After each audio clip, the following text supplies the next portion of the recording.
ওকে। তো আজকে আমাদের ডাটা সায়েন্স এবং মেশিন লার্নিং কোর্সের লেকচার নাম্বার হচ্ছে 30।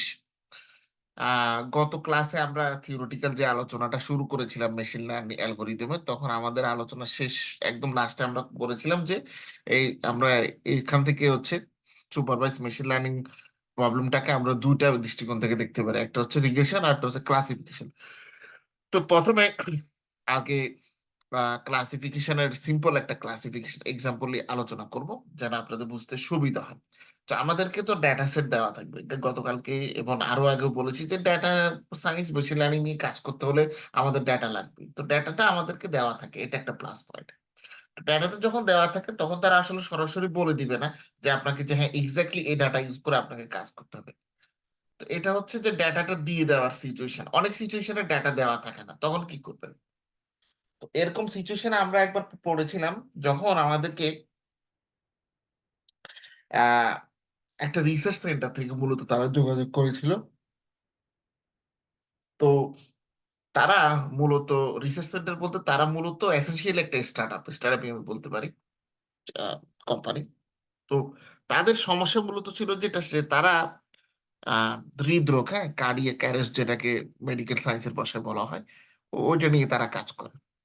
তো আমাদের দেশেও তো জানেন যে মোটামুটি আশেপাশের অনেক মানুষ হৃদরোগে, মানে অনেক ধরনের রোগ শোকে আক্রান্ত, বা হৃদরোগটাই মানে খুব কমন ডিজিজের মধ্যে এখন হচ্ছে পড়ে। তো এই হৃদরোগের যে আর্লি ডিটেকশন, বা আসলে মানুষ কেন হৃদরোগে মারা যায়, যেমন আমরা হঠাৎ করে শুনি যে অনেক মানুষ স্ট্রোক করে মারা যায় হঠাৎ করেই, একদম সুস্থ মানুষ, কোনো সমস্যা নেই, এরকম হচ্ছে মারা যায়। যেমন আমার আম্মা এরকম মারা গিয়েছিলেন 2020-এর সেপ্টেম্বর মাসে। তা আমি এরকম অফিস থেকে সন্ধ্যাবেলা, আমার জাপানের সময় তো সন্ধ্যা হয়ে যায় অফিস আমাদের, এবং জাপানে আমাদের স্যালারি দেওয়ার নিয়ম হচ্ছে কোম্পানি একটু কোম্পানি ভ্যারি করে। তা আমাদের কোম্পানিতে স্যালারি দিতে হচ্ছে মাসের 25 তারিখ, মানে রানিং মাসের 25 তারিখে তারা হচ্ছে স্যালারি দেয়। তখন যে কোম্পানিতে জব করতাম, প্রথম কোম্পানি একদম, মানে পড়াশোনা শেষ করে যেখানে ঢুকেছিলাম। তো দুপুরবেলা লাঞ্চ করে অফিসে আম্মার সাথে হয়েছে কথা, ভালো উনি সুস্থ মানুষ। সন্ধ্যার সময় ট্রেনে উঠলাম, উঠছে আর আম্মা বললো যে স্যালারি দিছে, আমি বলে দিছে, তাহলে বললো যে বাসায় বাজার সদাই করতে হবে, একটু স্যালারি টাকা পাঠিয়ে দিলে ভালো হয়। তা আমি সাথে সাথে ট্রেনের থেকে নেমে সাইকেলে করে বাসায় যেতে হয়, তাহলে আমি যাওয়ার সময় পথে আবার পড়ে, ব্যাংক পড়ে, পোস্ট অফিস, ওখানে পোস্ট অফিসের মধ্যে ব্যাংক সার্ভিস আছে যারা মূলত রেমিটেন্স এর কাজ করে, অন্য রেমিটেন্স হাউসও আছে, বাট নর্মালি পোস্ট অফিসের মাধ্যমে টাকা পাঠানোটা ইজি। মানে পোস্ট অফিসের একটা কার্ড আছে, ওইটা আপনি জাস্ট এটিএম বুথে জমা দিলে সাথে সাথেই বাংলাদেশে আপনার এই যে বিকাশে টাকা চলে যায়। তো দিলাম, টাকা পাইলো, আম্মাকে ফোন দিয়ে জিজ্ঞেস করলাম পাইছেন টাকা? হ্যাঁ পাইছি। এর পরবর্তীতে বললাম তো আমি তো বাসায় ঢুকলাম, তো ঠিক আছে তাহলে আমি একটু রান্না টান্না করে নিই। এই রান্না টান্না করলাম, খেয়ে উঠলাম, বাসা থেকে ফোন আসলো, আম্মা হঠাৎ করে স্ট্রোক করছে। তার 10 মিনিট পরে শুনি যে আম্মা মারা গেছে ভিডিও কলে। তো এটা একদম জীবনের খুব একটা বাজে এক্সপিরিয়েন্স। যাই হোক, ডেটা সেটের কথা বলতে গেছে তখন হচ্ছে আসলো মানে কার্ডিয়াক অ্যারেস্টের কথা বলতে গেছে আমার। ওকে। তো তো কার্ডিয়াক অ্যারেস্টের এই বিষয়টা খুবই আনসার্টেন। তো কোম্পানিটা চাচ্ছিল যে কিভাবে আমরা আসলে বুঝতে পারবো কিছু সায়েন্স, সাইন তো নিশ্চয়ই থাকে, হ্যাঁ, যে এই সাইনটা এই এই বিষয়গুলো বা এই ক্যারেক্টারিস্টিক্স গুলো বা ফিচার গুলো দেখে আমরা বলতে পারবো যে এই মানুষটা ফিচারে, ইন দ্য ফিউচার, মানে ইন দ্য নিয়ার ফিউচার বা ডিস্টেন্স ফিউচারে সে হচ্ছে কার্ডিয়াক অ্যারেস্টে আক্রান্ত হতে পারে বা হার্ট অ্যাটাকে আক্রান্ত হতে পারে। তো সেক্ষেত্রে আমরা ডাটা নেওয়ার জন্য আমাদেরকে বলা হলো। তো আমরা তো আমাদের কাছে যেহেতু তারা সমস্যার কথা বলছে যে আমরা এটা প্রেডিক্ট করতে চাই, বাট আমাদের কাছে অ্যাভেলেবল ডেটা সেট নাই, তো আমরা এটা কি করতে পারি? তো আমাদের সাথে কয়েক দফা ওই কোম্পানির সাথে মিটিং হয়েছে। তো মিটিং এর এক পর্যায়ে আমি বললাম, আহ, মানে ওখানে তো আরো সিনিয়র লোকজন ছিল, তো পরবর্তীতে যেহেতু আমাদের মেশিন লার্নিং টিমের কাছে আমাদেরকে বললো যে আপনারা বলেন কি করা যায় এটা। তো আমরা বললাম যে দেখেন এটা আসলে পেশেন্ট যারা তাদের কাছ থেকে আমাদের ডেটা নিতে হবে। তো একটা উপায় হতে পারে যে যেহেতু আমরা জাপানে রিসার্চটা করতেছিলাম তখন জাপান ভিত্তিতে, যে জাপানে মোটামুটি কার্ডিওলজিস্ট যারা আছে, মানে হৃদরোগের আহ, ডাক্তার যারা আছে, তাদের উপর থেকে ভিত্তি করে, তাদের উপর থেকে এই তথ্য নিয়ে আমরা তারা যে পেশেন্টদেরকে ট্রিটমেন্ট করতেছে তারা যদি সে ডাটা আমাদের সাথে শেয়ার করে, তাহলে সেক্ষেত্রে আমাদের হয়তো এটা সম্ভব। বাট তখন আরেকটা সমস্যা দেখা দিল। সেটা হচ্ছে খুব অদ্ভুত সমস্যা। মানে আপনারা শুনলেও বিশ্বাস করবেন কিনা জানি না। সেটা হচ্ছে জাপান এবং কোরিয়া, কোরিয়া তো। কোরিয়া বলতে সাউথ কোরিয়া, নর্থ কোরিয়ার কথা বলতেছি না কিন্তু। তো আপনার এই কার্ডিওলজিস্ট বা ওখানে কিন্তু নরমালি কার্ডিওলজিস্ট তারা হচ্ছে ইউজ করে না। তারা কার্ডিয়াক থোরাসিক সার্জন এটাকে বলে থাকেন। হ্যাঁ? যারা একদম হার্টের খুব ডিটেইলস নিয়ে তারা পড়াশোনা করে। হার্টের ভিতরে যে ধমনী, শিরা, উপশিরা এরকম জিনিসগুলো তারা হচ্ছে কাজ করে। মানে খুব সূক্ষ্ম বিষয় নিয়ে তাদের স্টাডি কার্ডিয়াক থোরাসিক সার্জন। এবার আমাদের বাংলাদেশেও এই কার্ডিয়াক থোরাসিক সার্জন হচ্ছে আপনি দেখবেন যে কার্ডিওলজির উপরে ডাক্তার আছে। এমডি কার্ডিওলজি মানে কার্ডিওলজির উপরে নরমাল পড়া ডাক্তার আছে। বাট থোরাসিক সার্জনের পরিমাণ খুবই কম। মানে আমাদের দেশে হাতে গোনে ধরতে গেলে দেখবেন যে ১০-১৫ জনের মতো আছে। তো সেখানেও ওই জাপানেও এবং হচ্ছে আপনার ইয়েতেও ওদের ওখানেও ওরা কার্ডিওলজির উপরে এক্সট্রা কোনো ডিগ্রি নেয় না। কার্ডিয়াক থোরাসিক সার্জনের উপরে ওরা শুধু ডিগ্রি দেয়। তো ওদের ওখানেও আপনার এদের সংখ্যা কম। তো আমাদেরকে বলল যে পুরো জাপানে হিসেব করলে হয়তো আমরা ৫০ জন থেকে কম আমরা কার্ডিওলজির উপরে বা থোরাসিক সার্জন পাবো। তো আমি বললাম যে পুরা জাপান দরকার নাই। আমরা প্রাথমিকভাবে আমরা একটা শহর ঠিক করি। এই শহরে কয়জন আছে বা একটা রাজ্য মানে রাজ্যগুলাকে নরমালি জাপানের ভাষায় বলা হয়ে থাকে প্রিফেকচার। হ্যাঁ? আর ইউনাইটেড স্টেটস এ তারা বলে থাকে স্টেটস, রাজ্য বলে থাকে। ঠিক আছে? আমাদের পাশের দেশ ভারতে বলে থাকে তারা হচ্ছে আর বলে থাকে হচ্ছে রাজ্য। বাট জাপানে বলে হচ্ছে প্রিফেকচার। হুম? যেমন টোকিও একটা আছে, তারপরে হচ্ছে ওসাকা, হ্যাঁ? এরকম প্রিফেকচার আছে। কিয়োটো শহর এবং প্রিফেকচার। তো প্রিফেকচার হচ্ছে আপনার তার আন্ডারে আরো অনেক ছোট বড় শহর হচ্ছে আছে। যেমন আমি যে পি প্রি প্রি প্রি প্রিফেকচারে আমার বিশ্ববিদ্যালয় ছিল সেটা হচ্ছে আইচি প্রিফেকচার। হ্যাঁ? তো আম এরকম আমরা যেটা করলাম আমরা বললাম যে মোটামুটি তাহলে একটা কাজ করি। আ আমরা তখন যে কোম্পানিতে জব করতেছিলাম সেই কোম্পানিটা ছিল শিজোকা প্রিফেকচারে। তো শিজোকা প্রিফেকচারের পাশের প্রিফেকচারই হচ্ছে মূলত আইচি। মানে কাছাকাছি আরকি। হুম? তো আমি বললাম এখন সেখানে জার্নি করতে এতটা সমস্যা হয় না। ট্রেন আছে। ট্রেনে করে আপনার যেতে মানে ওদের ওখানে যেতে মোটামুটি ঘন্টা খানেক ১.৫-২ ঘন্টার মতো আ লাগে আরকি। বেশি সময় লাগে না। ২ বার ট্রেন চেঞ্জ করতে হয় শুধু। ওই আইচি প্রিফেকচারের মেইন শহরটার নামই হচ্ছে নাগোয়া। দেখবেন আপনারা অনেকেও নাগোয়াতে গিয়ে ছবি-টবি তুলে পোস্ট করে। হ্যাঁ, ওটাকে বলে নাগোয়া। তো আ আমরা যে কাজটা করলাম, আমরা বললাম যে একটা কাজ করি। আমরা আইচি প্রিফেকচারের যে মেইন শহর নাগোয়া, সে শহরে দেখি যে কজন ডাক্তার আছে। তো এরকম আমরা মোটামুটি মেডিকেল আ যে তথ্যগুলো সেটার হেল্প নেওয়ার জন্য আমরা ওখানে যে লোকাল আ যে পৌরসভা যেটাকে বলা হয়, ওরা বলা হয় যে গভর্নরের অফিস বলে ওরা ওটাকে। মানে বা প্রিফেকচার অফিস বলে ওটাকে মূলত। যেমন আমাদের দেশে আমরা বলে থাকি সিটি কর্পোরেশন। বাট ওদের ওখানে ওরা বলে থাকে গভর্নরের অফিস। তো গভর্নর অফিস থেকে আমরা এই তথ্যপত্রগুলো সংগ্রহ করলাম। সংগ্রহ করার পরবর্তীতে কাজী লজিস্ট্রির সাথে ওদের সাথে আমরা এরকম ৪ জনের মতো পেলাম। পাওয়ার পরে ওনাদেরকে বললাম যে, "আপনাদেরকে আমাদের তথ্যগুলো দিতে হবে।" তো এদের মধ্যে ২ জন রাজি হইছে, ২ জন হচ্ছে রাজি হয় নাই। হয়তো ওনাদের ভালো লাগেনি। তো রাজি না হলেও কিছু করার নেই। তো ২ জন থেকে আমরা তথ্যগুলো নিলাম। নেওয়ার পরে আমরা যেটা দেখলাম সেটা হচ্ছে অনেকগুলো ফিচার্স আমরা হচ্ছে পেলাম। যেমন বয়স একটা বিষয় আছে। হুম? তার পরবর্তীতে হচ্ছে ধরেন ইটিং হ্যাবিট যেমন কেউ দেখবেন যে ইটিং হ্যাবিট টা কিভাবে ব্যাখ্যা করা যায়? আচ্ছা জাপান মানে বাংলাদেশের ইটিং হ্যাবিট অবশ্যই জাপানিদের ইটিং হ্যাবিট ২ টার মধ্যে পার্থক্য আছে।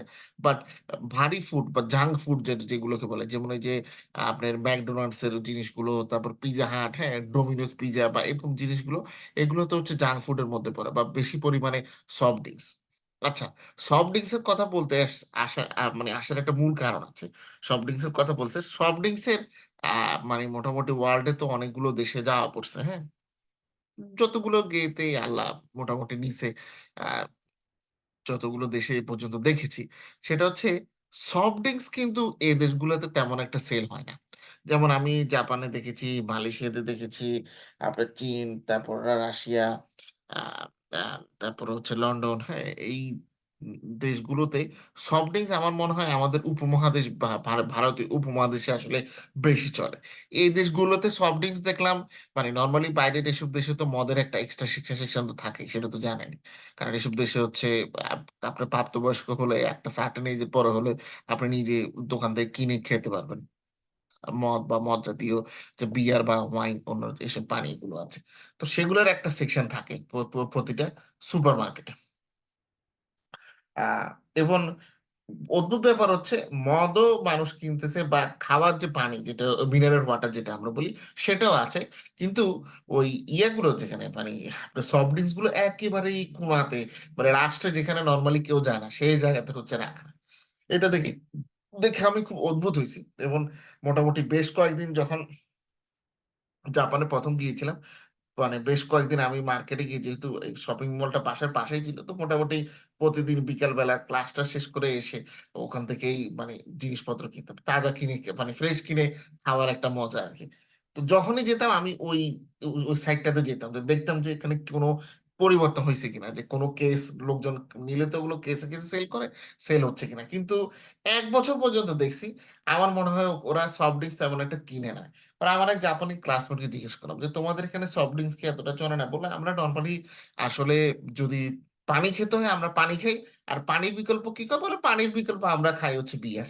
আর বিয়ার যারা প্রাপ্তবয়স্ক আছে ওরা আরো ওয়াইন বা অন্যান্য দামি কোনো কিছু খায়। তাই বললাম আচ্ছা, ঠিক আছে। তো ওদের ওখানে সফট ড্রিঙ্কস কিন্তু এই যে কোক টোক এগুলো বলে না। তো আমাদের বাংলাদেশে দেখবেন যে ইদানিং লোকজন বয়কট করছে, এবং বয়কট করে খুব বসে খুশি মনে করতেছে যে হ্যাঁ বাংলাদেশে তো বিক্রি হচ্ছে না, তাহলে তাদের মার্কেট পড়ে গেছে। আসলে ওয়ার্ল্ড ওয়াইড এসব জিনিসের সেল এমনিই কম। হ্যাঁ কিন্তু আমাদের ভারতীয় উপমহাদেশ গুলোতে, বিশেষ করে বাংলাদেশ, ইন্ডিয়া, পাকিস্তান, এই জায়গাগুলোতে তাদের সেলস এর পরিমাণটা একটু বেশি, আর কিছু না।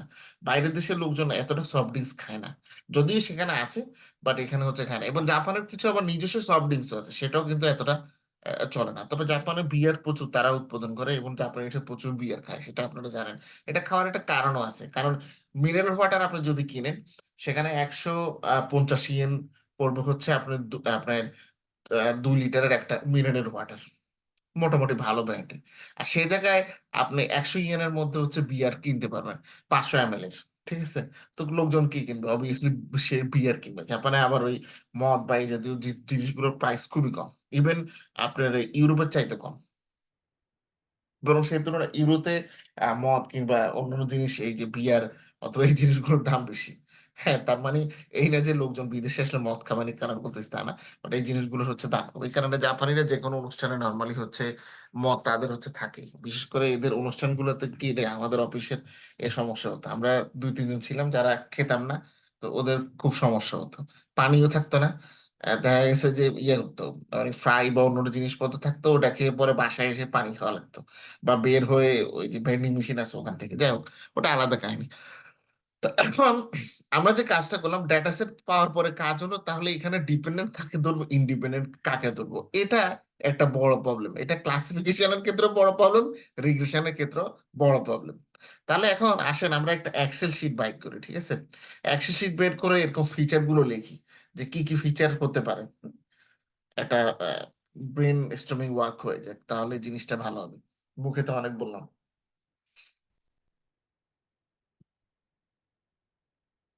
ওকে, আমি আমার স্ক্রিন শেয়ার করলাম এক্সেলের, আপনারা দেখতে পাচ্ছেন। তো ফিচার আমরা ধরানো হচ্ছে নিয়ে আসতেছি। একটা ফিচার হচ্ছে আমাদের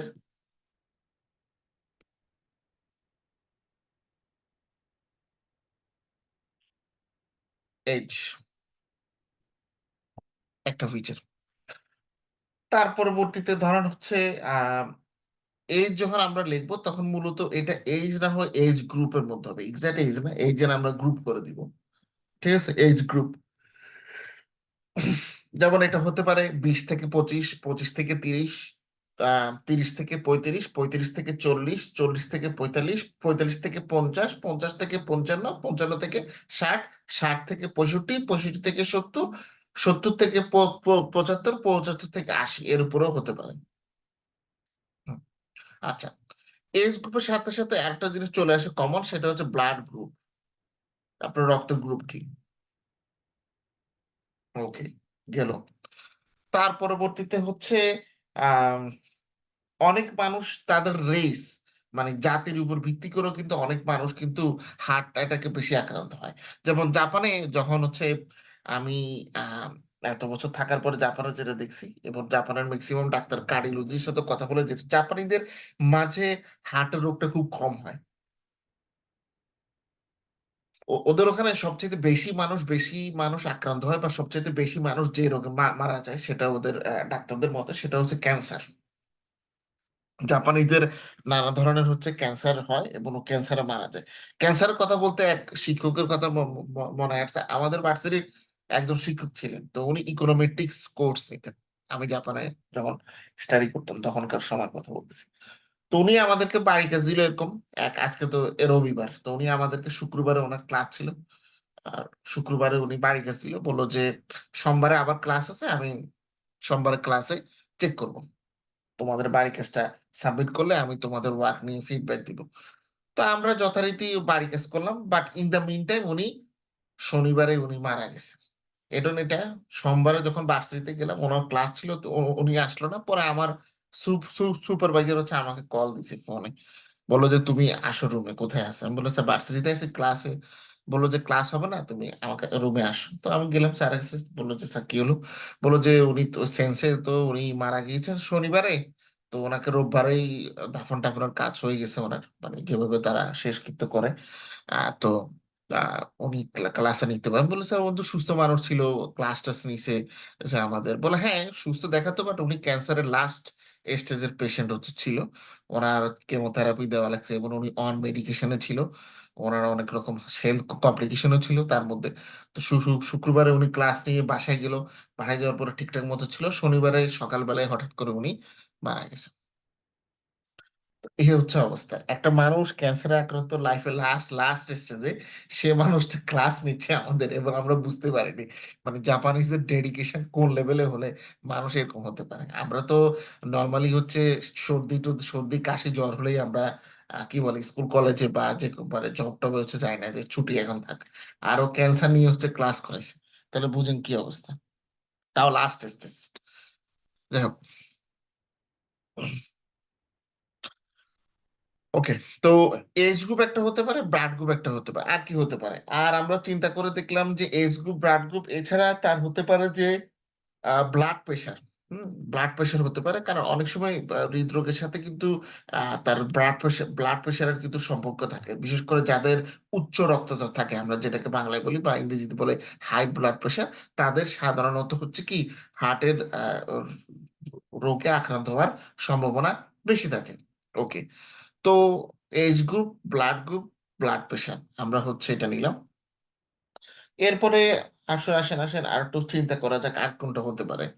আচ্ছা, উম তার ফ্যামিলি হিস্ট্রি, কারণ অনেক সময় দেখা যায় যে কিছু কিছু ডিজিজ থাকে যেগুলো বাই জেনেটিক্স হচ্ছে মানুষের চলে আসে। তো হৃদরোগও কিন্তু তার মধ্যে একটা গুরুত্বপূর্ণ রোগ। তো আমরা এক্ষেত্রে বলতে পারি যে ফ্যামিলি হিস্ট্রি।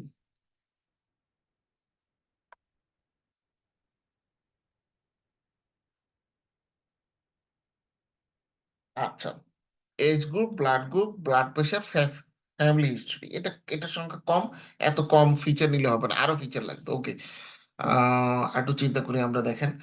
ওকে, ব্লাড গ্রুপ না, ফ্যামিলি হিস্ট্রি, আর কি নেওয়া যায়? আচ্ছা, আরেকটা জিনিস নেওয়া যায়, সেটা হচ্ছে সে কোন ধরনের প্রফেশনের সাথে জড়িত। অনেক জব থাকে যে জবগুলোতে রিস্কের পরিমাণ বা স্ট্রেসের পরিমাণ বেশি থাকে।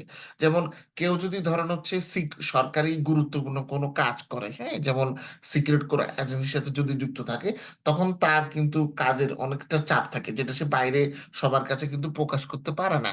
তো সেক্ষেত্রে প্রফেশন রিলেটেড কারণেও কিন্তু অনেক সময় চাপ থাকে। হুম, এটা একটু আমাদের দেখতে হবে, তো প্রফেশনটা কি।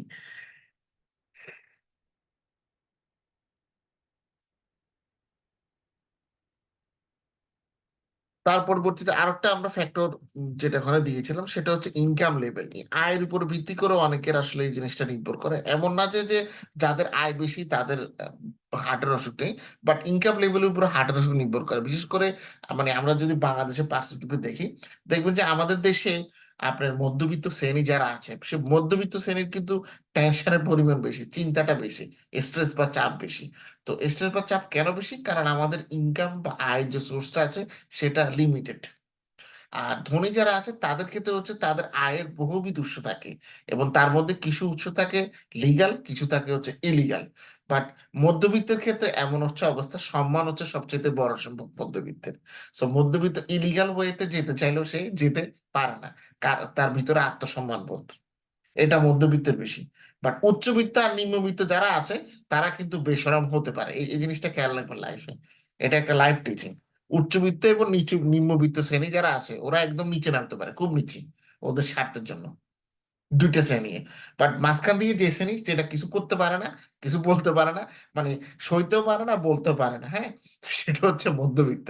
দুই শ্রেণীর চাপে থাকে। ঠিক আছে। হ্যাঁ, মধ্যবিত্ত শ্রেণীর অবস্থাটা হচ্ছে এরকম। তো ইনকাম, এবং ম্যাক্সিমাম দেখবেন যে হার্টের অসুখে যারা আক্রান্ত হয় এই শ্রেণীটা হচ্ছে মধ্যবিত্ত শ্রেণী। কারণ মধ্যবিত্ত শ্রেণীর আরো একটা সমস্যা আছে আমাদের দেশে। বাইরের দেশগুলোতে আসলে আমি তো মানে ফ্যামিলি বা এখানে তো কারোর সাথে যুক্ত না, বলতে পারি না, বাট তারপরে একটা জাপানি ফ্যামিলিতে তারা আমাকে ওনাদের ছেলে হিসেবে মনে করে। তো সেখানে আমার হোস্ট ফ্যামিলি, মানে যেখানে আমি ছিলাম একটা সময়, তো হোস্ট ফ্যামিলির ফাদার এবং মাদার আছে। মাদার যিনি, উনি মারা গেছেন আজকে আরো 10-12 বছর হয়েছে, ওনারও ক্যান্সার ছিল।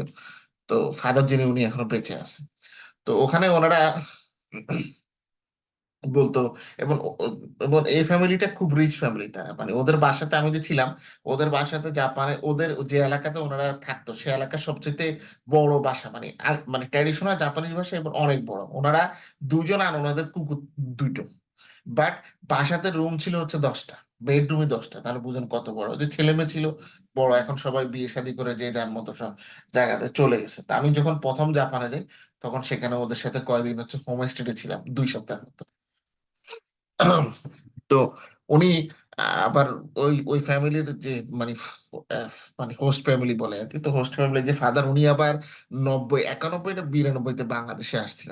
তা আমাকে জাপানি ভাষায় বলতেছিল, যদি ওনার কথার আওয়াজ বয়স্ক হয়ে গেছে, একটু অস্পষ্ট। তো বলতেছিল যে যখন গেছি তখন দেখি Dhaka many people, many people. আমি বলি, "হ্যাঁ, ঢাকা শহরে এখন গেলে দেখবো যে আরো মানুষ বাড়ছে, কমে নেই।"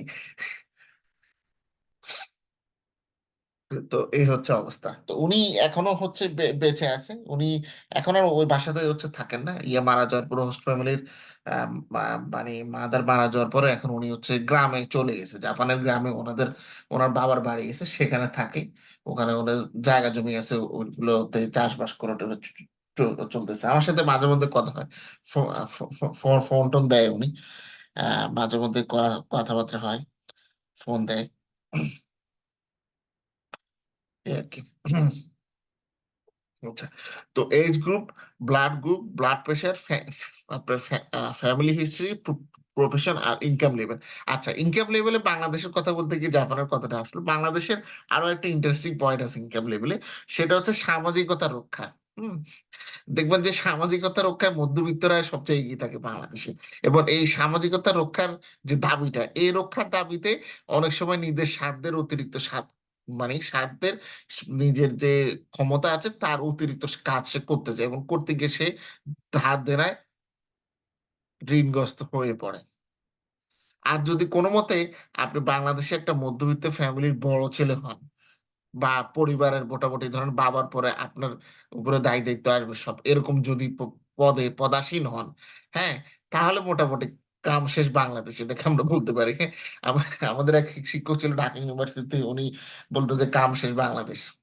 কি কারণে বলতে জানি না, বাট ওনার এই কথাটা মনে পড়ছে আজকে। তো এটা হলে কাম শেষ বাংলাদেশ আপনার।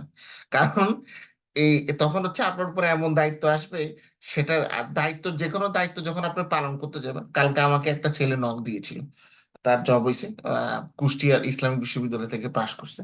তো সে অনেকদিন থেকে আমার ফ্রেন্ড লিস্টে আছে, সে লেখা টেখা দেখে। তো আমাকে জিজ্ঞেস করলো যে স্যার, ভালো কোনটা হবে, আমার তো অনেক মানে দায়ী দায়িত্ব আছে যেগুলো আমি পালন করতে হবে।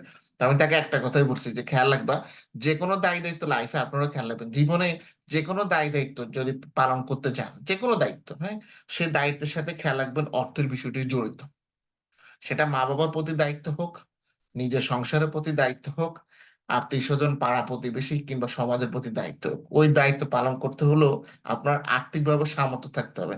সামর্থ্য না থাকলে আপনার দায়িত্ব পালন করবেন কিভাবে? হ্যাঁ, ফাইন্যান্সিয়াল মিন আপনার থাকতে হবে, যার কারণে এস্টাবলিশমেন্টের উপরে আমাদের সমাজে এত গুরুত্ব দেওয়া হয়। শুধু আমাদের সমাজ বললে ভুল হবে, পুরো ওয়ার্ল্ডেই সেম জিনিস।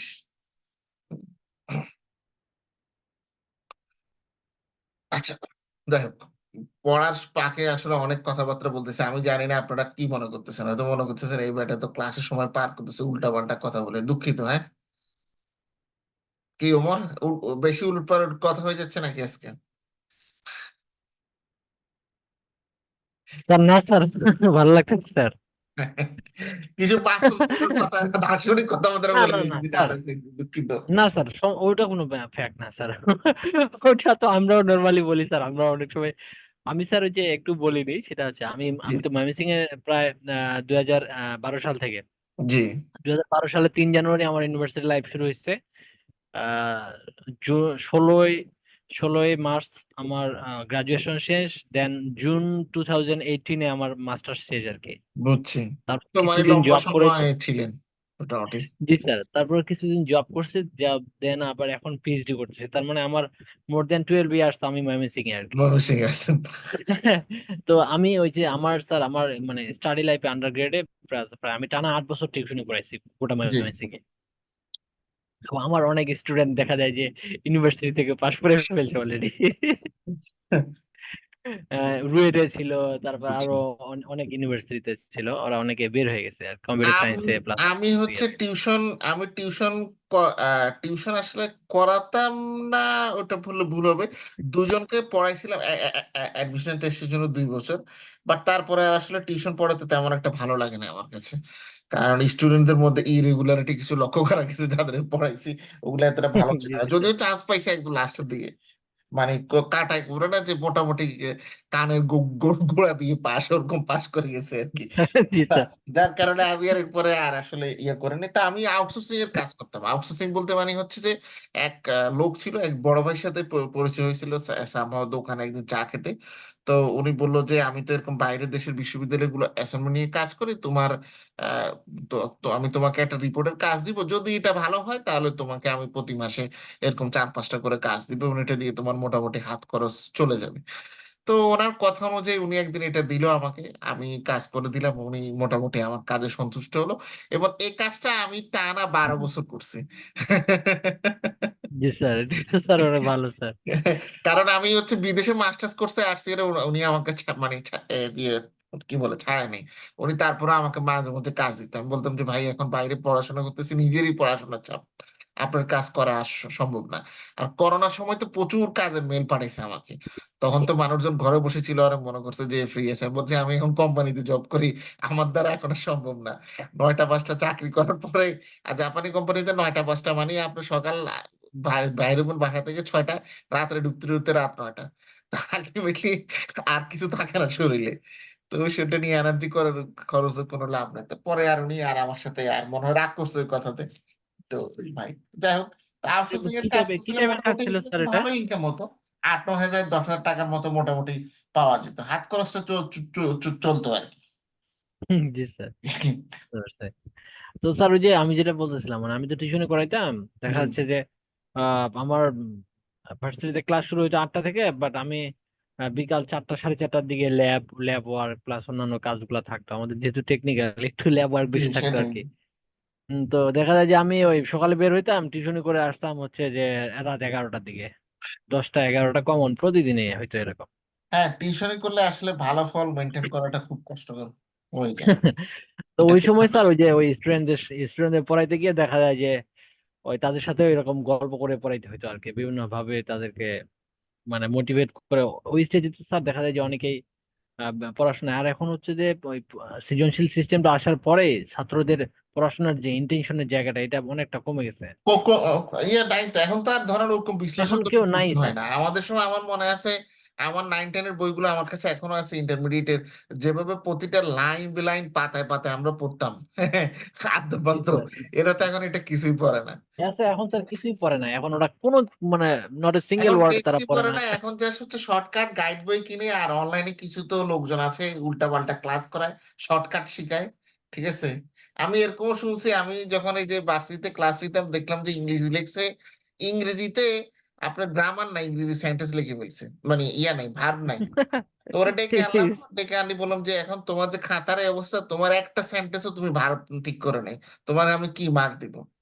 বলো যে স্যার আমি যে স্যারের কাছে ইংলিশ পড়ছিলাম, উনি আমাদেরকে শিখাইছে একটা গরুর একটা রচনা শিখাইছে, বলছে এটা দিয়ে 150টার ওইটা মতো দিয়ে সবকিছু। রচনা লিখতে পারবে। জি স্যার, জি আমি স্যার, জি বলছি স্যার। যে এইসব শর্টকাট শিখলে জীবনে সমস্যা আছে, এটা খেয়াল রাখবে। লাইফটা শর্ট হয়ে যাবে স্যার ওদের। কিন্তু ওই স্যার এরকম মানে ওই গল্প না করতাম বলে আর এখন কি। না না বলে পারতেছি না, তবে উপরের মহল থেকে আবার তাদেরকে পাশ করে দেওয়ার ইনস্ট্রাকশন দেওয়া থাকতো, ফেল করানো যাবে না, বুঝছেন? রিসেন্টলি একটা নিউজ দেখছেন স্যার রিসেন্টলি? হ্যাঁ, রিসেন্টলি যেটা দেখতেছি অবশ্য এই জিনিসটা কিন্তু আগে ছিল, আগে এটাকে বলতো রেফার। এটা আমার মনে আছে, মানে যেহেতু আমার বোনরা বড় ছিল আমি তো দেখছি। তখন হচ্ছে আপনার মানে যারা এক সাবজেক্টে বা দুই সাবজেক্টে ফেল করতো, এটা মনে হয় 1986-এ আওয়ামী লীগ আসার আগে বা পরে এটা ক্ষমতা এটা ছিল, নিয়ম ছিল আগে একটা সময় ছিল।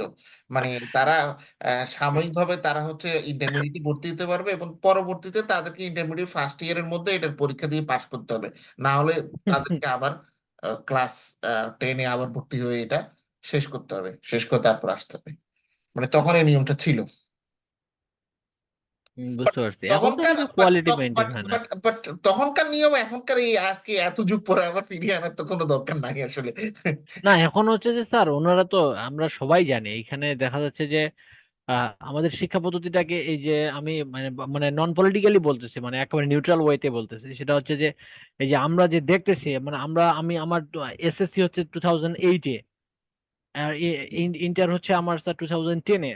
Ten. তারপর থেকে যে কন্টিনিউয়াস যে শিক্ষা ব্যবস্থার যে মডিফিকেশন হওয়া শুরু হয়েছে, মানে কন্টিনিউয়াসলি মানে চেঞ্জিং এটা হচ্ছে। আসলে ওই কি হয়েছে মাঝখান দিয়ে এই নাহিদ সাহেব আর ওই যে আমাদের সাবেক যিনি ছিলেন এনারা দুজনই 12টাটা বাড়াইছেন মূলত।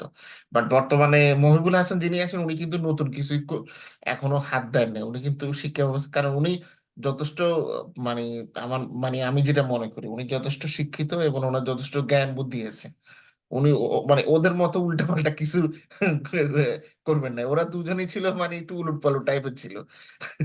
ওই যে কি বলে, আমরা বার্ষিকতে বলি না যে উড়া দুরা টাইপ, উড়া স্যার দুরা সমস্যা টাইপের। হচ্ছে আমাদের মানে আমরা তো ওনারা দেখতেছি বিভিন্ন সময় বিভিন্ন রকম জিনিস বলতেছে যে আমরা না, অবশ্য অন্যান্য শিক্ষা দেশের মন্ত্রণালয় থেকে সাথে। এটা দিছে কিনা এটাও কিন্তু এখনো সত্যি না, মানে বেশ কিছু বিষয় আছে কি জানেন, সেটা হচ্ছে এখন কিন্তু গুজবও কিন্তু ছড়ায় প্রচুর অনলাইনে, এটা সেটা মিথ্যা ঠিক কিন্তু না, আছে।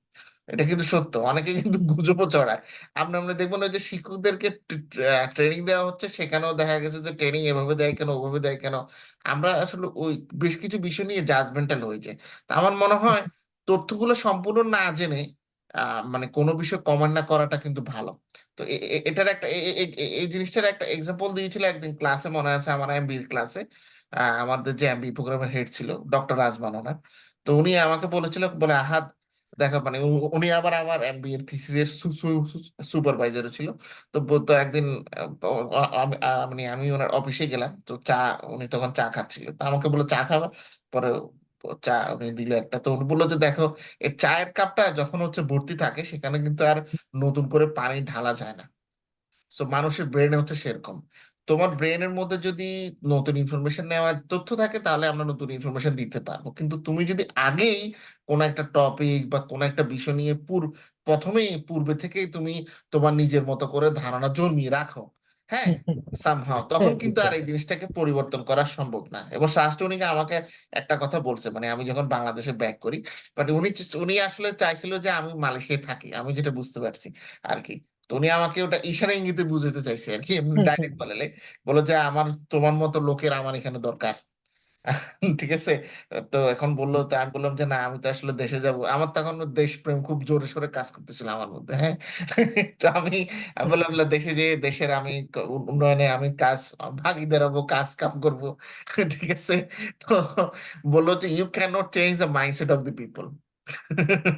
উনি লাস্টে স্যার আমাকে এই কথাটা অবশ্যই। বলছিল। এবার পরবর্তীতে আমার মনে আছে যে বাংলাদেশে বেশ কয়েকটা পাবলিক ভার্সিটিতে ঢুকার চেষ্টা করার পরে আমি যে জিনিসটা বুঝলাম ওনার কথাটাতে শেষ পর্যন্ত আসছে। স্যার আচ্ছা।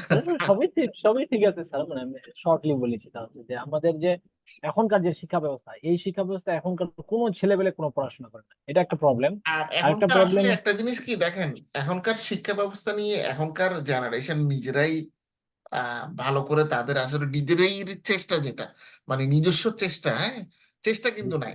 আমার তো নিজেরও মানে যেহেতু বোন আমার মানে আমার বোনরা আমার থেকে বড়, বাসায় তো ভাগিনে ভাগ্নি যারা আছে ওদের স্টাডি তো আমি দেখি।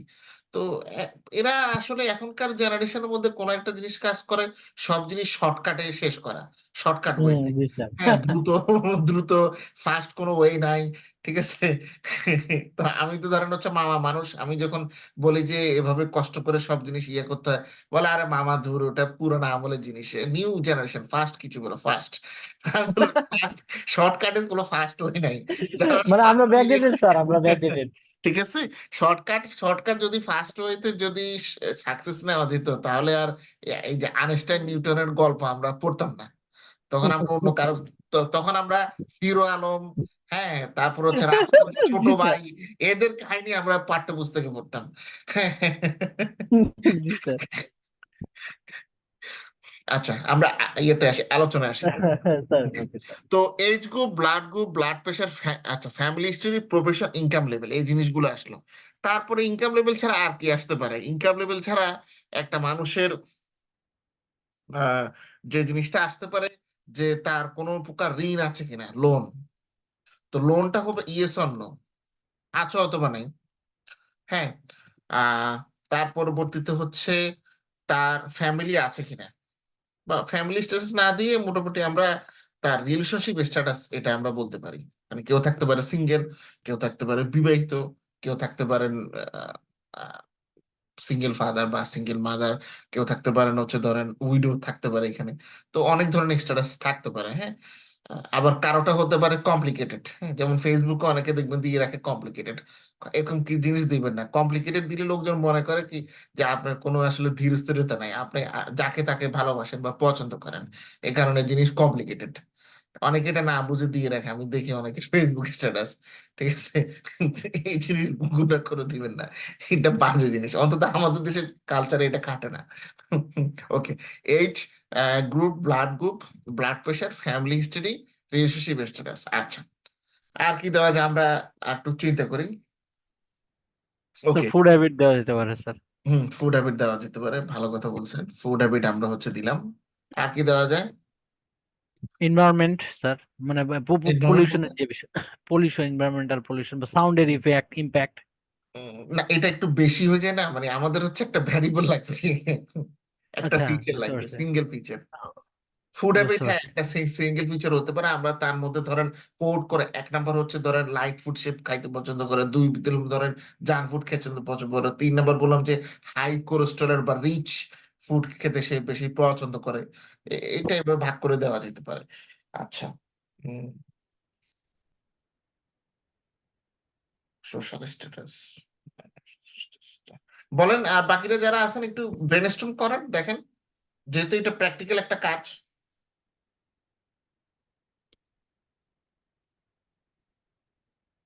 বলেন বলেন। কার্ডিওলজি।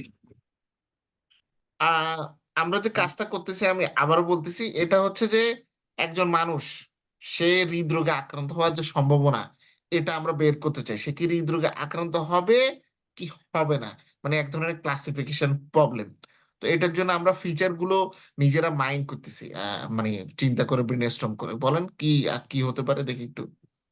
একটা বিষয় হতে পারে স্যার, আন্ডারলাইন কন্ডিশন আছে কিনা, যার ফ্যামিলি হেরিটেজ থাকে অনেকে, মানে আমি ফ্যামিলির ইয়েটা বাচ্চা। এখানে দিছি, হিস্ট্রি দিছি, যে আছে ডি নাম্বারে, ফ্যামিলি হিস্ট্রি। অন্য কিছু বলেন। আচ্ছা, আপনারা কেউ এই জিনিসটা বলেন নাই, তার মানে আপনারা কেউ তাহলে স্মোক করেন না, ভালো জিনিস, স্মোকিং হ্যাবিট।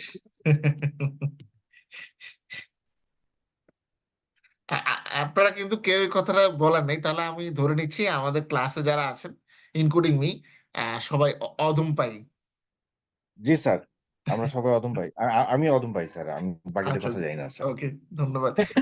অধূমপায়ীদের কিন্তু এই বড় একটা সমস্যা, বিশেষ করে আপনি যদি ইউরোপের দেশগুলোতে আসেন, দেখবেন যে চিপায় চাপায় লোকজন বুকের উপরে সিগারেট খাচ্ছে, আপনি কিছু বলতেও পারবেন না, কারণ এখানে পাবলিক স্মোকিং চলে।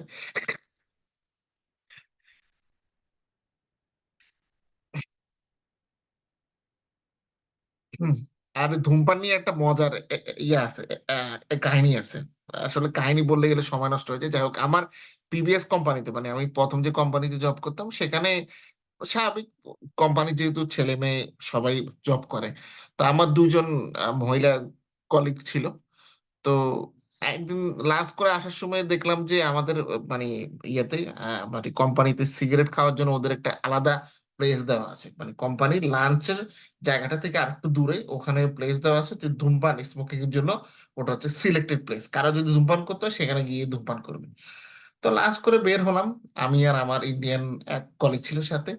তো আমরা যাওয়ার পথে দেখলাম যে এরা মহিলা দুই কলিগ ওখানে দাঁড়াই সমানে সিগারেট খাচ্ছে।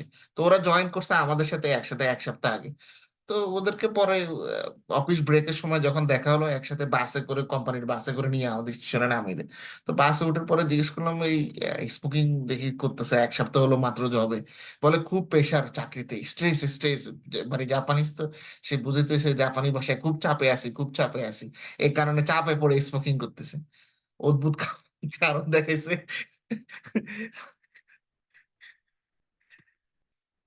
আচ্ছা, তারপর আর কি হতে পারে স্মোকিং হ্যাবিট? আচ্ছা, এটার সাথে আরেকটা জিনিস দেওয়া যায়, অনেকে অ্যালকোহলিক ড্রিঙ্ক অনেকে ড্রিঙ্কিং খেয়ে হ্যাবিট থাকে। হতে পারে স্যার, ড্রিঙ্কিং হ্যাবিট। হ্যাঁ, ড্রিঙ্কিং হ্যাবিট, সেটাই বলতেছি, অ্যালকোহলিক হ্যাবিট বা ড্রিঙ্কিং হ্যাবিটের সাথে দেওয়া যায়। কারণ অনেকে আবার দেখা যাচ্ছে যে স্মোকিং না করলেও অন্য ধরনের লাল পানি, সাদা পানি, নীল পানি হচ্ছে খান অনেকে। তো ওই যে পানি পানীয় ক্লাসিফিকেশন আমরা এটার মধ্যে হচ্ছে দিলাম।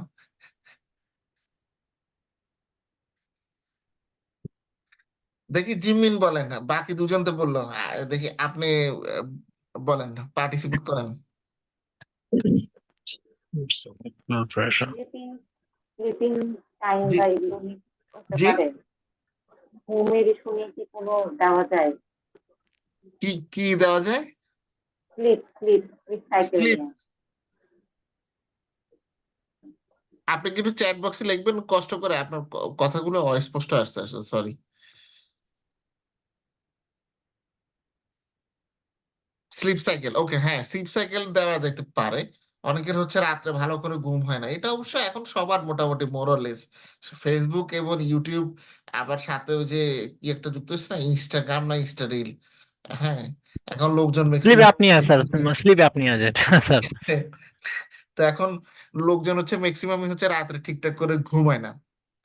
তো না ঘুমানোর ফলে হয়তো অনেক কারণ দেখা যায়। অবভিয়াসলি আপনি যদি ঠিকঠাক করে না ঘুমান তাহলে সেটা আপনার ব্লাড প্রেশারেরও ক্ষতি করবে, সেটা আপনার লং টার্মে কিন্তু হার্টেরও প্রবলেম করবে। আচ্ছা, এটার সাথে আরো একটা জিনিস দেওয়া যায়, সেটা হচ্ছে যে এক্সিস্টিং ডিজিজেস, কোনো আপনার এক্সিস্টিং এক্সিস্টিং ডিজিজ না বলে আন্ডারলাইং ডিজিজ আমরা বলতে পারি এটাকে। আন্ডারলাইং হচ্ছে আন্ডারলাইন বর্তমানে। কন্ডিশন স্যার, জি। আন্ডারলাইন কন্ডিশন হ্যাঁ, আন্ডারলাইং কন্ডিশন বা আন্ডারলাইং মানে ডিসিজ হতে পারে, যেমন ডায়াবেটিস অনেকের বা ডায়াবেটিস থাকতে ব্লাড পারে প্রেশার। অনেকের। হুম। অনেকের ডায়াবেটিস থাকতে পারে, অনেকের আবার ধরেন অন্য ধরনের রোগ রোগ রোগ থাকতে পারে, যেমন কি ডিজিজ থাকতে পারে, যার কারণে কিন্তু হার্টের সমস্যা হতে পারে। So, অনেক রকমের আছে।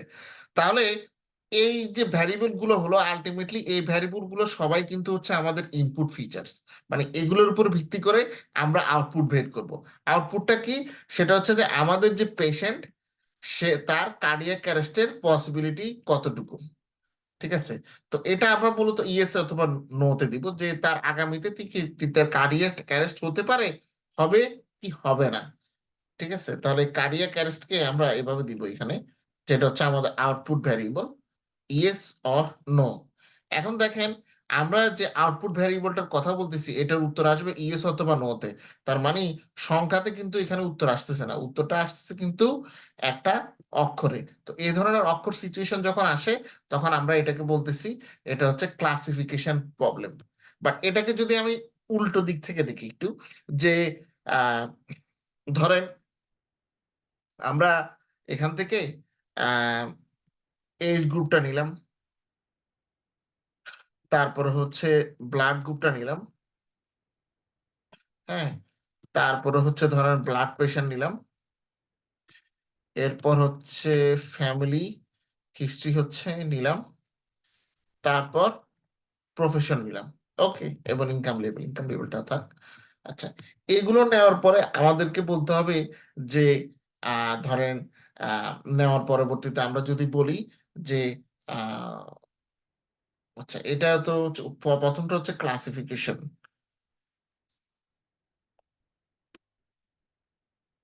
এই প্রবলেমটাকে ক্লাসিফিকেশন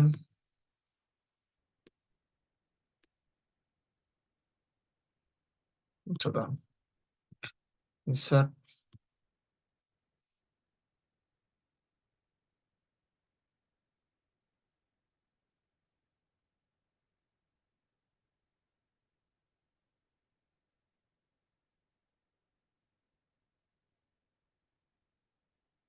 এই সবগুলো মিলে হচ্ছে আমাদের আমরা কার্ডিয়াক অ্যারেস্ট আছে কিংবা নেই আমরা এটা হচ্ছে বের করব। সো এটা হচ্ছে আমাদের ক্লাসিফিকেশন প্রবলেম। ক্লাসিফিকেশন সেটাকে ক্লোজ করে দিই। তাহলে রিগ্রেশনটা কি হতে পারে? রিগ্রেশনটা এটা হবে না, রিগ্রেশনের ক্ষেত্রে আমাদের অন্য জিনিস চিন্তা করতে হবে। ধরেন আমরা জিডিপির কথাই বলি। ধরেন আমরা আমাদের বাংলাদেশের জিডিপির হার, হ্যাঁ, জিডিপির গ্রোথ রেট বের করতে চাই যে আগামীতে বছরের জিডিপি কত হতে পারে। বা এটা বলি যে আরো সহজ করে দিই, যেহেতু আমাদের এখানে অনেকজন আছেন, একটু আগে শিক্ষা নিয়ে কথা হচ্ছিল যে এডুকেশনের হার কত হতে পারে, শিক্ষার হার বা লিটারেসি রেট। তো লিটারেসি রেট কতটুকু হতে পারে, লিটারেসি রেটের যে আউটপুটটা সেটা আমরা পাবো কিসে, একটা সংখ্যায় পাবো। তো এই ধরনের সংখ্যা যদি কোনো আউটপুট আমরা সংখ্যায় পাই তাহলে সেটা হয়ে যাবে আমাদের রিগ্রেশন। আচ্ছা, এখন যেটা হচ্ছে যে এই কার্ডিয়াক অ্যারেস্ট নিয়ে আমার কাছে কিন্তু অলরেডি অনেক ডেটা সেট আছে, প্রচুর ডেটা সেট আছে, আপনারা নেটে সার্চ দিলেও পাবেন, মানে এই ডেটা সেটের অভাব নেই। তো আমাদের নেক্সট ক্লাসে আমরা যে কাজটা করব, এই ক্লাসিফিকেশন প্রবলেমের কার্ডিয়াক অ্যারেস্টের যে ডাটা সেটটা, এখন থেকে যেহেতু মেশিন লার্নিং এর ক্লাস, আমি আপনাদেরকে আগে ডাটাগুলো পাঠিয়ে দেওয়ার চেষ্টা করব। মানে ক্লাসের লিঙ্ক যখন হচ্ছে পাঠাবো তখন সেই মেলের সাথে আমি আপনাদেরকে ডাটা সেটটা অ্যাড করে দিব।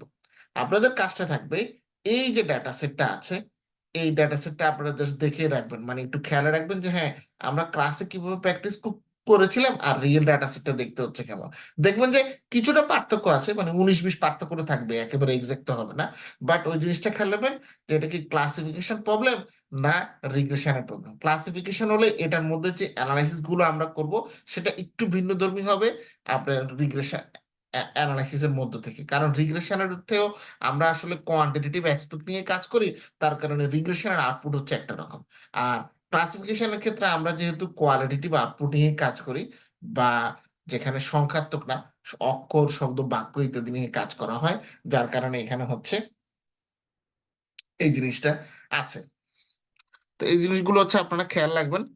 আহ আমরা নেক্সট ক্লাসে আপনার ক্লাসিফিকেশন প্রবলেম নিয়ে হচ্ছে আলোচনা করব। আমাদের ক্লাসিফিকেশন প্রবলেমটা শেষ করে আমরা নেক্সট ক্লাসে তার পরবর্তীতে রিগ্রেশন প্রবলেম হচ্ছে মুভ করব। তো আমি নর্মালি এরকম আপনাদেরকে শেখানোর মূল কারণ কি, কারণ আপনারা যখন রিয়েল লাইফে কাজ করবেন তখন অনেক সব ক্ষেত্রেই যে আপনাকে ডাটা দেওয়া থাকবে তা নাই, যে অনেক ক্ষেত্রে যেটা বললাম এই কোম্পানির মতো তারা তাদের কি সমস্যা সে সমস্যাটা আপনাকে বলবে। সো কাজে তাদের সমস্যাটা সমাধান করার জন্যই আপনাকে তাদের ওখান থেকে অ্যাপ্রোপ্রিয়েট ডাটা নিয়ে আসতে হবে, বা আউটসোর্স যদি কোনো জায়গা থেকে আনতে হয়। যেমন এক্ষেত্রে আমরা বলেছি যে আমরা জাপানের কি ডাক্তারদের সাথে কথা বলে, মানে কার্ডিওলজির সাথে কথা বলে তারপর তথ্যগুলো আমরা নিয়েছি। এখন সবার সাথে তো আপনার যোগাযোগ করলে সব তথ্য পাবেন না, তো সেক্ষেত্রে আপনাকে তাদের পরিমাণটা কমিয়ে আনতে হবে। তো এই জিনিসটাকে বলা হয় হচ্ছে স্যাম্পলিং। মানে আমি বলেছিলাম যে পুরো জাপানে মোটামুটি 50 জনের মতো কার্ডিওলজিস্ট ছিল, তো সবার থেকে তো তথ্য সংগ্রহ করা আমাদের দ্বারা সম্ভব না। আমরা যে কাজটা করেছিলাম, আমরা জাপানের যে আইচি প্রিফেকচার আছে, সে আইচি প্রিফেকচারে বলেছিলাম নাগোয়া শহর আইচি প্রিফেকচার আন্ডারে, সেখান থেকে টপ 4 জন কার্ডিওলজিস্টের তথ্য আমরা হচ্ছে তাদের কাছ থেকে তথ্য সংগ্রহের চেষ্টা করি। 4 জনের মধ্যে থেকে 2 জন তথ্য দিতে রাজি হয়েছেন, 3 জন রাজি হননি। তার মানে এখানে আমাদের খেয়াল রাখবেন এই জিনিসটা, রিসার্চের ক্ষেত্রে আমাদের টোটাল স্যাম্পল সাইজ ছিল 50 জন, ঠিক আছে। আর অ্যাভেলেবেল সরি আমাদের টোটাল পপুলেশন ছিল, এটাকে আমরা বলি হোল পপুলেশন ছিল হচ্ছে 50 জন। অ্যাভেলেবেল স্যাম্পল সাইজ যেখান থেকে আমরা এই যে বলেছিলাম সেখান থেকে আমরা কি 4 জন ডাক্তার বাছাই করছি, তো অ্যাভেলেবল স্যাম্পল সাইজ ছিল হচ্ছে আমাদের 4 জন। বাট সেটা থেকে আমাদের এক্সাক্ট স্যাম্পল সাইজ বা ফাইনাল স্যাম্পল সাইজ আমরা কজন নিলাম, 2 জন। তো এই জিনিসটা খেয়াল রাখবেন, নর্মালি এখন আর এগুলাকে স্যাম্পল সাইজ বলা হয় না, এখন বলা হয় যে টোটাল আমাদের টোটাল নাম্বার অফ অবজারভেশন। তো টোটাল নাম্বার অফ অবজারভেশন বা মূল বা হোল মোট পপুলেশনের সংখ্যা বা মোট ডাক্তারের সংখ্যা হচ্ছে কার্ডিওলজিস্টের সংখ্যা 50 জন। সেখান থেকে অ্যাভেলেবেল নাম্বার অফ অবজারভেশন বা অ্যাভেলেবেল স্যাম্পল সাইজ ছিল 4 জন কার্ডিওলজিস্ট। তার মধ্যে থেকে ফাইনাল আমরা যে স্যাম্পল সাইজ নিয়েছি বা ফাইনাল আমাদের যে নাম্বার অফ অবজারভেশন আমাদের সেটা হচ্ছে আপনার 2। এই জিনিসটা আপনি খেয়াল রাখবেন। রিগ্রেশনের ক্ষেত্রেও সেম মানে এই স্যাম্পল সাইজের বিষয়টা থাকবে, ক্লাসিফিকেশনের ক্ষেত্রেও থাকবে। সো এই জিনিসটা একটু আপনারা মাইন্ডে রাখবেন। অনেক ক্ষেত্রে কিন্তু ডাটা সায়েন্স বা মেশিন লার্নিং এর যে ইন্টারভিউ গুলো হয় সেগুলোতে তারা এই ধরনের কোশ্চেন জিজ্ঞেস করে থাকেন। ওকে, আজকে ক্লাসে এতটুকু পর্যন্ত রাখি। আপনাদের কি কারো কোনো ইয়ে আছে, কোশ্চেন আছে, মানে ক্লাস রিলেটেড? আচ্ছা, ক্লাসের মধ্যে আসলে অনেক কিছু আলোচনা চলে আসে, কারণ ওই ক্লাস রিলেটেড আলোচনার সাথে কিছু জিনিস ব্যাকগ্রাউন্ড কিছু তথ্য না বললে আসলে পুরো ক্লাসটা বোরিং লাগবে, যার কারণেই বলা। কারণ এই জিনিসগুলো তো অবভিয়াসলি অনেকের কাছে বোরিং লাগার কথাই। আর পড়াশোনা জিনিসটাই ম্যাক্সিমামের কাছে বোরিং লাগে। বিশেষ করে স্কুল কলেজে দেখবেন যে যারা একটু পড়াশোনা বেশি করে আমাদের দেশে ওদেরকে বলা হয় আতেল বা পাগল। ঠিক আছে। স্যার স্যার, জি বলেন। আমাদের লেকচার স্কেডিউল যেটা ছিল ওখানে দেখা যাচ্ছে যে প্রায় 35টার মতো ক্লাস পাবো আর কি আমরা। জি, আমাদের কিন্তু ক্লাস স্যার 35টা শেষের ক্লাস দিকে। হবে না আমার মনে হয়। মানে এখন আমরা যে পর্যায়ে আছি, মেশিন লার্নিং অ্যালগোরিদম গুলো শেষ করলে 42 থেকে 43টা যাবে মোট লেকচার। জি স্যার, আমি সেটাই বলতেছিলাম যে স্যার আমাদের ক্লাস কি পরে আরো এক্সপ্যান্ড হবে কিনা। হ্যাঁ অবশ্যই, কেন কি মানে বাড়লে কি আপনাদের সমস্যা আছে কিনা আমাকে না বলেন না তো। না না না না স্যার, স্যার এরকম না আচ্ছা, স্যার। তাহলে যেটা আমি বলছিলাম কাটছিট করে আমাদের, শেষ করে দিব আর কি, শর্টকাট মানে জাস্ট না না যে স্যার এরকম ইউটিউবে না স্যার। যেরকম দেখেন না, লোকজন শিখায়, হ্যাঁ আমি ডাটা সেট লোড করলাম, লোড করার পরে এটাতে এভাবে অ্যাপ্লাই করে দিলাম, মেশিন লার্নিং অ্যালগোরিদম অ্যাপ্লাই হয়ে গেল, শেষ।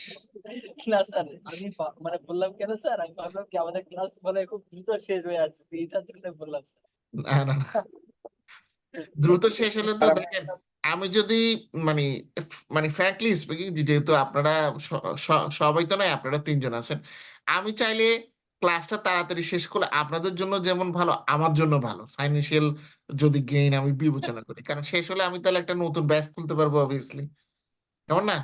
তাহলে কিছু আমার এই মানে কি বলে ঈদের আগে অর্থ উপার্জন হবে কিছু। হ্যাঁ, ঠিক আছে। কিন্তু আমি বিষয়টা তো এভাবে দেখি না। আমি চিন্তা করি যে হ্যাঁ, ক্লাস মানে হচ্ছে এটা একটা লার্নিং এক্সপিরিয়েন্স। তো আমি যদি ভালো করে যতটুকু শেখানোর জন্য যতটুকু পর্যন্ত সময় দরকার ততটুকুই আমি দেওয়ার চেষ্টা করব। বাকিটা চেষ্টা করব। এখন 100% দিতে কি পারবো না, এটা একমাত্র উপর আলোর উপর নির্ভর করে। আমিও সুস্থ থাকতে হবে, ঠিক থাকতে হবে, তাহলেই সব জিনিস ঠিকঠাক মতো রান হবে। স্যার ওই যে স্যার আমি একটা একটা জিনিস বিষয় বলতে, বলতে চাচ্ছিলাম স্যার, জি আমি বলেন বলেন। যদি ফয়সাল ভাই প্লিজ স্যার বলেন। আমি ওই যে স্যার ওই পাইথনের ক্লাসে এটা সেই সময় বলতে চাচ্ছিলাম, পরে তো আসলে স্যার অ্যাডভান্স হয়ে গেলেন স্যার। আহ, আরো একটা দুটা ক্লাস যদি পাইথনের দু একটা প্রবলেম নিয়ে, যেমন স্যার আহ, দুইটা ভিন্ন ভিন্ন ডাটা সেট এক্সেল শিটে আছে স্যার।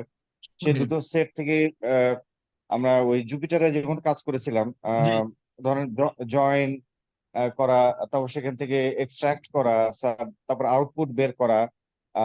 একটু যদি প্র্যাকটিক্যালি স্যার দেখতে পারতাম স্যার, দু একটা ক্লাস যদি নিতেন পাইথনের উপরে খুব ভালো হতো, কারণ আলটিমেটলি পাইথনে তো আমাদের কাজ করতেই হবে। জি তো জটিল কোনো সমস্যা না, খুব সিম্পল স্যার। এটা আমি আমি স্যার নিজেও স্যার এই প্রবলেমটা আমি স্যার একটু সাজিয়ে গুছিয়ে স্যার এই ক্লাসের উদ্দেশ্যে আমি স্যার দিতে পারি স্যার। সেই প্রবলেমের উপর ভিত্তি করে আপনি যদি স্যার সিম্পলি যদি একটু বলতেন যে কিভাবে এই প্রবলেমটা সলভ করা যায়, একটা আচ্ছা, আপনার নির্দিষ্ট কোয়েরি স্যার। প্রবলেমটা আমাকে মেল মেল করেন তাহলে, আপনার কি প্রবলেম। আর আমরা তো আমাদের এখানে তো পাইথনের বেসিক পাইথন তো করছি, আর এখন এই যে ডাটা সায়েন্সের যে কাজগুলো করবো, যে নেক্সট ক্লাস থেকে যেটা স্টার্ট হবে ক্লাসিফিকেশনের দিয়ে, তো সেখানে তো আমরা পাইথন ইউজ করতে হবে। আমাদের তো এই প্রোগ্রামের পুরোটাতে আমরা ইউজ করবো পাইথন। লাস্টে বলেছি যে শুধু লাস্টের 2টা ক্লাস বা একটা ক্লাস হচ্ছে আপনাদের আর এর উপরে হবে। জি স্যার, ওই আর আর পাইথন, হ্যাঁ একই ওই সেম কোয়েরি আবার আর দিয়েও করা যায় স্যার। তো আমার আমার sir it's kind of mixed mix, মানে স্যার বলতে বোঝাচ্ছে স্যার যে যেমন স্যার যে ফর এক্সাম্পল আপনি স্যার আমাকে যদি ধরেন পারেন আপনি আমাকে দুটো ডাটা সেট হচ্ছে পাঠাইন, পাঠাই আপনার কি করতে হবে মানে সেটার। জি স্যার, আমি স্যার ওই যে গ্রুপ পেলেই দিয়ে দেবো স্যার। ইভেন যদি আমাদের সঙ্গী সাথী যারা সহপাঠী যারা আছে তাদের কাছ থেকেও আইডিয়া পেতে পারি স্যার। এটা স্যার সিম্পল কিছুই না, কিভাবে ডাটাটা লোড করব, ডাটাটা লোড করার পর অ্যানালাইসিসটা করবো, করার পর আউটপুট বের করে আমাদের নিয়ে আসতে হবে। এটা হচ্ছে বেসিক জিনিস। আর কোয়েরিটা স্যার আমি দিয়ে দেবো স্যার। আচ্ছা স্যার সিম্পলি স্যার এটা জানতে পারলে হবে কি স্যার, এই মানে আমরা ধীরে ধীরে নিজেরাই কোয়েরি তৈরি করে আরো সামনে অ্যাডভান্স হতে পারবো স্যার। আচ্ছা একটা ঠিক দুটো আছে, এক্সাম্পল আপনি দিয়ে দিই আমাকে স্যার। এটা পাঠিয়ে দিন। তো এটা নেক্সট ক্লাসে তো মনে হয় না, কারণ ক্লাসিফিকেশন দিব দেখা সম্ভব, বাট না না, সময় লাস্টের আছে দিকে স্যার, সময় একটা আছে দুইটা স্যার, লেকচার এখন না। বাড়তে দিয়ে, লাস্টের দিকে জি একটা স্যার। দুইটা লেকচার বাড়াই দিয়ে আমি এটা দেখাই দিচ্ছি। আশা করি একটা, আপনি যে সমস্যা বলছেন এটা একটা লেকচারে শেষ করা সম্ভব আমার কাছে যেটা মনে হচ্ছে আর কি, জি যদিও স্যার। জি ক্লিয়ার স্যার। না আপনার ডেসক্রিপশন থেকে। So আমি দেখতে হবে এই আমি কারণে স্যার আমি স্যার মেল করে দেবো স্যার, আপনি মেল তখন করে বুঝতে দিন। পারবেন যে আসলে এটা আচ্ছা স্যার আপনার জন্য স্যার 10 মিনিটের ব্যাপার স্যার। কিন্তু সমস্যা আমার নেই, আমার ওই যে পাঠাই দিন, অসুবিধা নেই। আমাদের জন্য হচ্ছে লজিকটা কিভাবে কেন এই লজিকটা আমি স্যার জানতে চাচ্ছি যে সমাধান তো স্যার আপনি দিয়ে দিবেন, কিন্তু এইভাবে সমাধানটা কেন করলেন বা এই লজিকটা কি অ্যাপ্লাই করলেন সেটা এই ট্রেস করাটা হচ্ছে গিয়ে বুঝছি। মানে শিখার বিষয়টা আর কি স্যার, সেই জন্য আর কি স্যার। আচ্ছা ওকে, সমস্যা নেই। Thank you sir. Thank you. তো আমি যেটা বলতে চাচ্ছিলাম জি স্যার, বলেন। স্যার যেটা হচ্ছে রিসেন্টলি আমার প্রফেসর মেশিন লার্নিং এর একটা কাজ হাতে নিচ্ছে আর কি। হ্যাঁ আপনি আমাকে ওই যে এটা পাঠিয়েছিলেন, আপনার এটা আসলে দেখতে পারিনি, মানে দেখতে পারিনি বলতে এই স্যার, যে আমার এই যে একটু পরে এই যে আপনাদের এটা শেষ করলে আর 5 মিনিট পরে আর একটা মানে মিটিং আছে, ওটা অফিসের মিটিং, স্যার, ক্লাস না। তো এই হচ্ছে অবস্থা আর কি, বুঝছেন। একটু মানে শর্টলি বলি সেটা হচ্ছে হ্যাঁ আমি আমার ওটা প্রবলেম দেখে দেখবো, হচ্ছে একটু যে আর একটু শর্টে বলেন আর কি, যে কি প্রবলেম। স্যার ওই যে আমার প্রফেসর রিসেন্টলি মানে আমাদের এগ্রিকালচার সেক্টরে কিন্তু স্যার ওই যে artificial intelligence plus machine learning এর অনেকগুলো এখন রিসেন্টলি অনেক কিছু করা যাচ্ছে আর কি, বা আচ্ছা আচ্ছা। বিশেষ করে প্রেডিকশনের সাথে প্লাস ক্লাইমেট চেঞ্জের আমি সাথে। কিন্তু আপনাদেরকে বাসায় পড়ার জন্য বেশ কিছু রিসার্চ পেপার দিব, আমি অলরেডি ডাউনলোড করছি কিন্তু, কাজ আসতেছে আপনাদের। তো স্যার ওই ওখানে যে আমার ওখানে প্রফেসর স্যার, এগ্রিকালচারের পেপার আছে, বাট হেলথের উপরে পেপারটা সবচাইতে বেশি, কারণ এখন হেলথ কেয়ার সেক্টরে মেশিন লার্নিং নিয়ে প্রচুর কাজ হচ্ছে। আমাকে স্যার ওই যে আপনার এই জুন মাসে, তো হ্যাঁ এই জুন মাসের 19 তারিখে আমার হচ্ছে 19 থেকে 20 তারিখে আপনার সুইজারল্যান্ডের একটা বিশ্ববিদ্যালয়ে নিউরো নিউরো সায়েন্স ডিপার্টমেন্টের ওরা মেশিন লার্নিং অ্যাপ্লাই করবো, ওখানে কনফারেন্সে ইনভাইটেশন পাইছে। তো সেখানে হয়তো আমি যাব, বাট ডিপেন্ড করতেছে যে যাবো কি যাবো না, কারণ খরচপাতি তো বেশি অবশ্যই জার্নি করতে। দেখি তো সেখানে গেলে দেখবো যে এখন আসলে ডাক্তারেরা হসপিটাল গুলোতে প্রচুর ডেটা সায়েন্স ইউজ করতেছে কিন্তু। আর আমার স্যার এগ্রিকালচারে তো এখানে মানে বলার কোনো হ্যাঁ অবস্থায় নাই, এগ্রিকালচার তো হিউজ অলরেডি স্কোপ, ইউজ হচ্ছে, মানে হিউজ অনেক স্কোপ আগ স্যার থেকে ইউজ এখানে। হচ্ছে, আর বর্তমানে ইউজ হচ্ছে। আর বিশেষ করে মানে আমি বর্তমানে কারেন্ট সিচুয়েশন বললাম আর কি, এখনকার রিভলিউশনটা করতেছে সবচেয়ে হেলথ কেয়ার সেক্টরে। মানে কোভিড এর পরে ডাক্তার হাসপাতালে যে ডাক্তার, তো মোটামুটি তারাও বুঝে গেছে যে শুধু মানে রুগী আসবে, রুগীদের মেডিসিন দিবে, এটা করলে চলবে না, এখন রিসার্চ করতে হবে। তো ও কারণে জি তারা স্যার, সেদিকে মুভ করছে এখন। জি স্যার। তো স্যার ওই যে আমার প্রফেসর চাচ্ছে রিসেন্টলি এমএস এর একজন স্টুডেন্টকে অলরেডি এই জন্য একটা কাজ দিছে, তো আমি এখনো স্যারকে কিছু বলিনি যে আমি এরকম কাজের সাথে ইনভলভ আছি টুকটাক হালকা, এখনো বুঝছি ফাইনালি বুঝছি। যাই নাই। তো ওখানে হিউজ অপরচুনিটি। আর আপনি মনে হয় জানেন কিনা আমি জানি না, আমাদের যেহেতু ক্লাইমেট চেঞ্জ হচ্ছে, ক্লাইমেট চেঞ্জের সাথে আমাদের হ্যাঁ যে ক্লাইমেট চেঞ্জের উপরে কিন্তু বিশেষ করে এখানে রিস্ক মডেলিং যেটা আর কি, আমরা রিস্ক মডেলিং নিয়ে হচ্ছে আমরা কাজ করি, কারণ মানে সেখানে আমাদেরকে আবার ডেকে আনে, মানে ক্লাইমেট চেঞ্জের রিস্ক মডেলিং এবং ক্লাইমেট চেঞ্জকে দূর করার জন্য যে রিনিউয়েবল এনার্জি ইউজ করা হচ্ছে, হ্যাঁ আমরা সেটার যে প্রফিটেবিলিটিটা কেমন সেটা বের করার জন্য আমরা হচ্ছে ফাইন্যান্সিয়াল ইঞ্জিনিয়ারিং এর টুল ইউজ করে থাকি, নর্মালি রিয়েল অপশন অ্যানালাইসিস, তারপর হচ্ছে বেইজিয়ান মার্কভ মন্টি কার্লো অ্যানালাইসিস, ঠিক আছে, তারপর গেম থিওরি, এই জিনিসগুলো অ্যাপ্লাই কিন্তু হয়, হয় না যে এমন না। আমরা নিজেরাও এগুলো ক্লাসের অ্যাসাইনমেন্টে করছি যখন জাপানে মানে মাস্টার্সে যখন ছিলাম। স্যার ওই যে আমি চাচ্ছি এরকম কিছু একটা করতে আর কি, হয়তো বা ভবিষ্যতে খেলা মানে ইন বুঝতে কন্ট্যাক্ট পারছি, উইথ। না হবে আস্তে আস্তে, চেষ্টা করেন হবে, এই জিনিসগুলো হবে আস্তে আস্তে, চেষ্টা স্যার করেন হবে। Thank you sir. Thank you. Okay তাহলে হ্যাঁ ভালো ভালো থাকবেন, সুস্থ থাকবেন, আমি আর একটা মিটিং এ জয়েন করতে হবে। ঠিক আছে তাহলে, বাই।